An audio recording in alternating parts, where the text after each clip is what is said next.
Okay, good morning, Rock of Ages. Today we're going to just talk about theft and stealing. Thou shalt not steal. So let us take a look here quick at our text today. It's a simpler one, and we're just going to run into it. Don't steal, guys. That's it. Okay, here we go.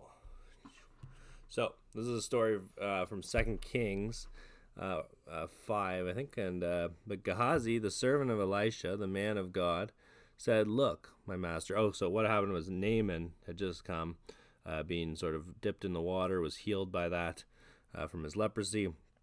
Elisha told him, "Don't pay it. Don't pay anything. Don't go get money or whatever. Just go back." But this Gehazi, the servant of Elisha, the man of God, said, "Look, my master has spared Naaman the Syrian while not receiving from his hands what he brought. But as the Lord lives, I will run after him." You can see this is kind of just a way of saying, like, making sort of I will do this surely. I will run after him and take something from him. So Gehazi pursued Naaman. When Naaman saw him running after him, he got down from the chariot to meet him and said, "Is it well? Is it all well?" And he said, "All is well. My master has sent me." This is the first lie. Indeed, just now 2 young men from the sons of the prophets, another lie, have come to me from the mountains of Ephraim. Please give them a talent of silver and 2 changes of garments. Right? This is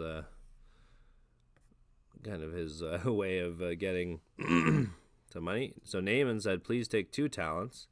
Naaman's actually generous here.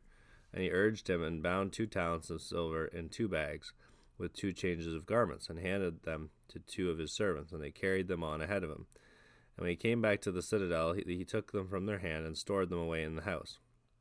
Then he let the men go, and they departed. Now he went in and stood before his master Elisha.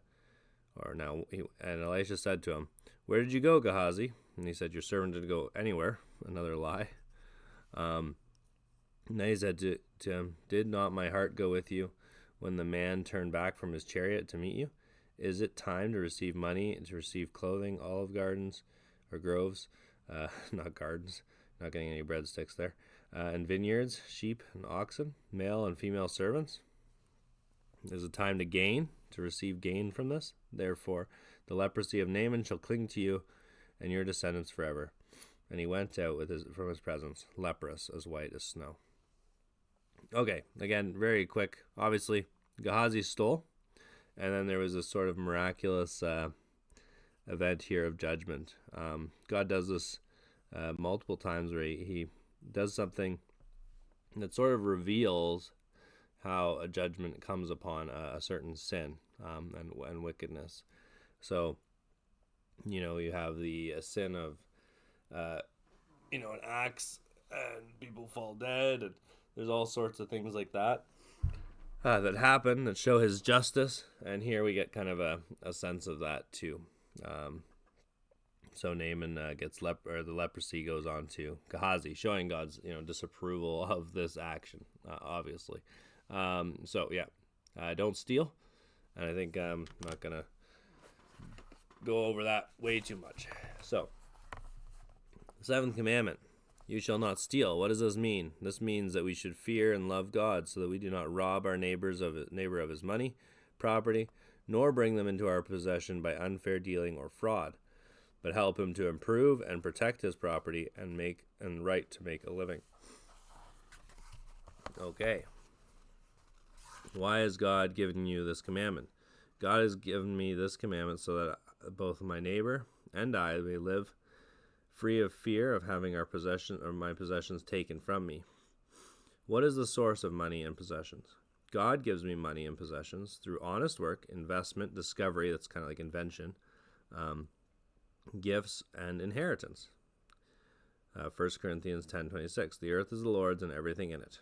So we realize our money comes from the Lord. How should you use money and possessions? I should use my money and possessions as a faithful manager of the things God has given to me, and remember that I am always accountable to him. What does it mean to steal? I steal when I take even the smallest possession without the owner's permission or knowledge. I steal when I hold back what may be due to anyone. Leviticus 19:13, do not defraud or rob your neighbor. Do not hold back the wages of the hired worker overnight. And James 5:4, which a whole section of James seems to be quoting from this Leviticus 19 area. Look, the wages of you failed to pay. The workers who mowed your fields are crying out against you. The cries of the harvesters have reached the ears of the Lord Almighty. We'll just read this final one. Is it wrong to be a partner with a thief?